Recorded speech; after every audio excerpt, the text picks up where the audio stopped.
എല്ലാവർക്കും സ്വാഗതം. നിങ്ങൾ കണ്ടുകൊണ്ടിരിക്കുന്നത് ഷീ ഗൈഡ് എന്ന ചാനലാണ്. ഇന്ന് നമ്മൾ ചർച്ച ചെയ്യാൻ പോകുന്നത് ലോകപ്രശസ്തമായ ഒരു ഷെർലക് ഹോംസ് കഥയാണ്, the 5 orange pips. The 5 orange pips. രചയിതാവ് സർ ആർത്തർ കോനൻ ഡോയൽ. ലോകപ്രശസ്തനായ ബ്രിട്ടീഷ് എഴുത്തുകാരനും ഭൗതികശാസ്ത്രജ്ഞനുമായിരുന്നു സർ ആർത്തർ കോനൻ ഡോയൽ. 1859 മുതൽ 1930 വരെ ലോകസാഹിത്യത്തിലെ ഏറ്റവും പ്രശസ്തമായ കുറ്റാന്വേഷണ കഥാപാത്രമായ ഷെർലക് ഹോംസിനെ സൃഷ്ടിച്ചത് അദ്ദേഹമാണ്. 1887 എ സ്റ്റഡി ഇൻ സ്കാർലറ്റ് എന്ന നോവലിലൂടെയാണ് ഹോംസ് ആദ്യമായി വായനക്കാർക്ക് മുന്നിലെത്തിയത്.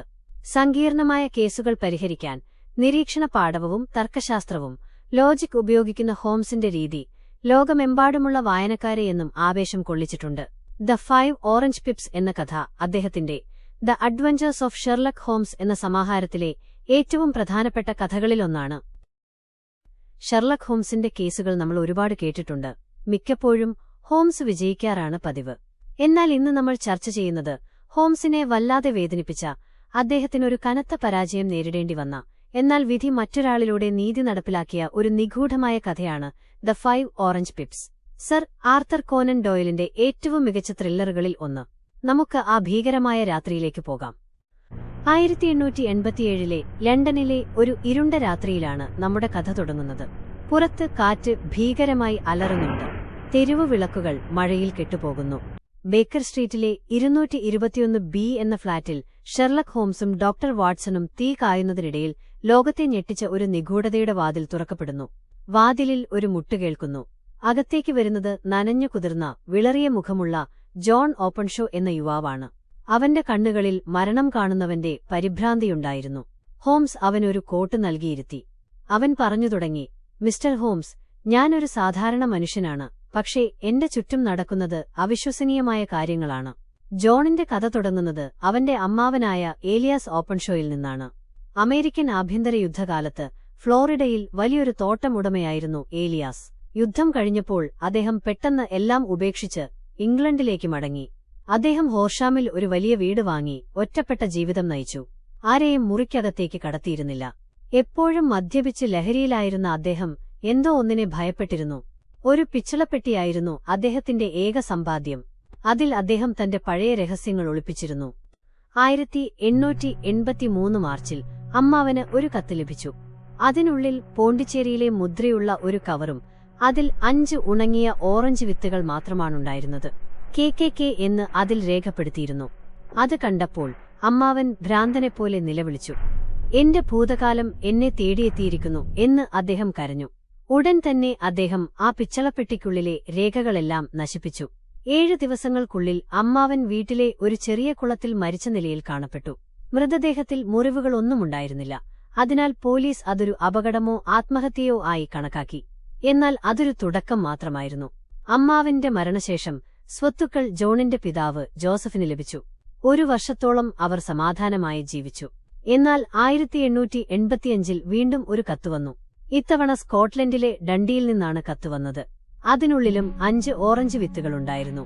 രേഖകൾ തോട്ടിലെ ഒരു കല്ലിന് താഴെ വയ്ക്കാൻ കത്തിൽ ആവശ്യപ്പെട്ടു.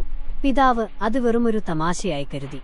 പക്ഷേ 3 ദിവസത്തിനുള്ളിൽ അദ്ദേഹം ഒരു സുഹൃത്തിനെ കാണാൻ പോയ വഴിയിൽ ഒരു കൊക്കയിൽ വീണു മരിച്ചു.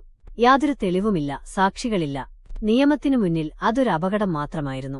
പക്ഷേ ജോണിന് അറിയാമായിരുന്നു ഇത് ആസൂത്രിതമായ കൊലപാതകമാണെന്ന്.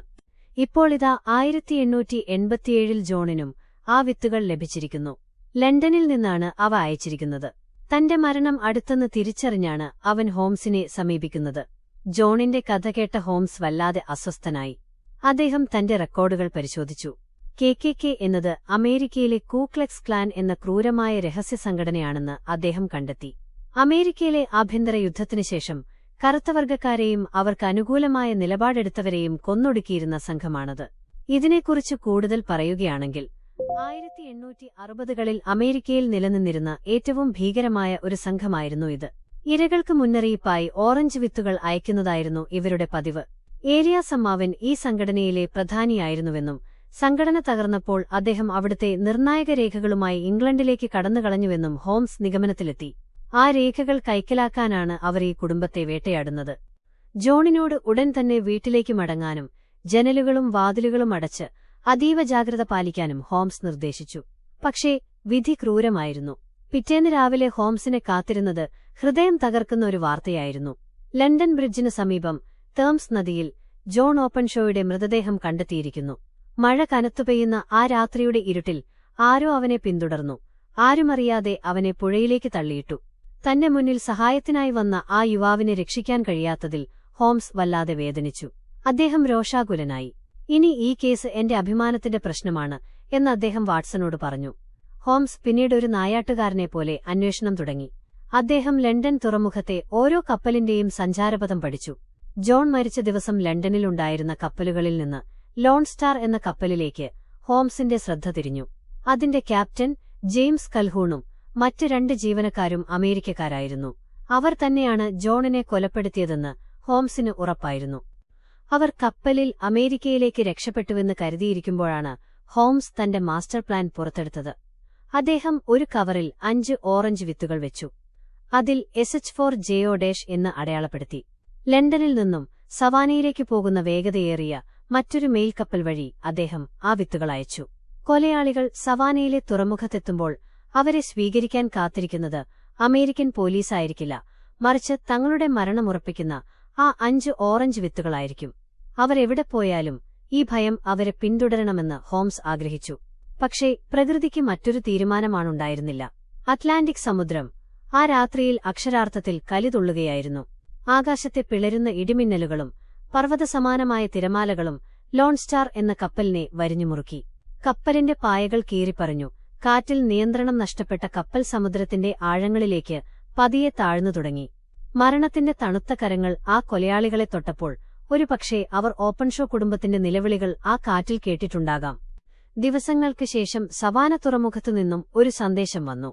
ലോൺ സ്റ്റാർ എന്ന കപ്പലിന്റെ അവശിഷ്ടങ്ങൾ അറ്റ്ലാന്റിക് സമുദ്രത്തിൽ ഒഴുകി നടക്കുന്നത് കണ്ടെത്തി. അതിലുണ്ടായിരുന്ന ആരും രക്ഷപ്പെട്ടില്ല. ഹോംസ് ശാന്തനായി ജനലിലൂടെ പുറത്തേക്ക് നോക്കി. വില്ലന്മാർക്ക് ശിക്ഷ നൽകാൻ കോടതിക്ക് കഴിഞ്ഞില്ലെങ്കിലും പ്രകൃതിയുടെ കോടതി അവരെ വെറുതെ വിട്ടില്ല. നീതി എല്ലായ്പ്പോഴും കോടതിയിൽ നിന്നല്ല വരുന്നത്, ചിലപ്പോൾ അത് കടലിന്റെ ആഴങ്ങളിൽ നിന്നും വരും. ജോൺ ഓപ്പൺഷോയുടെ ആത്മാവിന് ശാന്തി ലഭിച്ചിട്ടുണ്ടാകാം. ലണ്ടനിലെ ആ ഇരുണ്ട രാത്രിയിൽ തുടങ്ങിയ നിഗൂഢത അറ്റ്ലാന്റിക്കിന്റെ ആഴങ്ങളിൽ എന്നേക്കുമായി അവസാനിച്ചു. ഈ കഥയെക്കുറിച്ചുള്ള നിങ്ങളുടെ അഭിപ്രായങ്ങൾ താഴെ കമന്റ് ചെയ്യുക. ഷെർലക് ഹോംസിന്റെ മറ്റൊരു ത്രസിപ്പിക്കുന്ന കേസുമായി ഷീ ഗൈഡിലൂടെ നമുക്ക് വീണ്ടും കാണാം.